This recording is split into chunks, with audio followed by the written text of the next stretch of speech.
Sermon 1 continued. The Holy Qur'an and the Sunnah.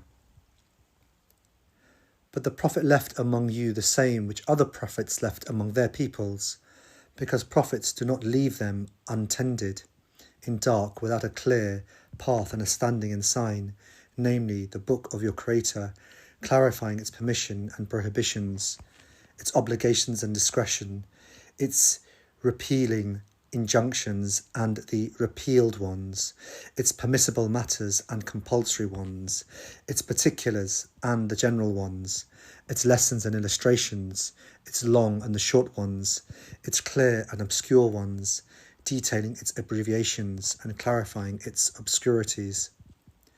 In it there are some verses whose knowledge is obligatory, and others whose ignorance by the people is permissible. It also contains what appears to be obligatory according to the book, but its repeal is signified by the Prophet's actions, sunnah, or that which appears compulsory according to the Prophet's action, but the book allows not following it. Or there are those which are obligatory in a given time, but not so after that time. Its prohibitions also differ.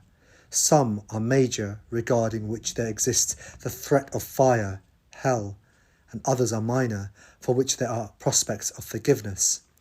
There are also those of which a small portion is also acceptable to Allah, but they are capable of being expanded.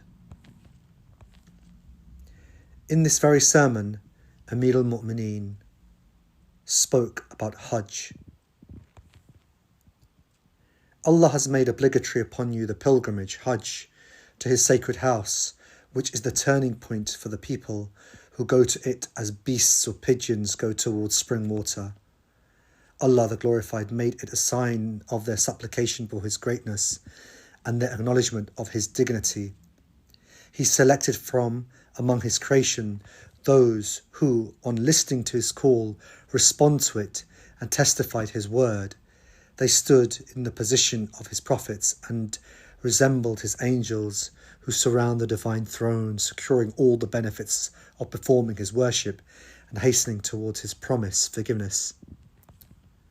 Allah the Glorified made it, his sacred house, an emblem for Islam and an object of respect for those who turn to it. He made obligatory its pilgrimage and laid down its claim for which he held you responsible to discharge it.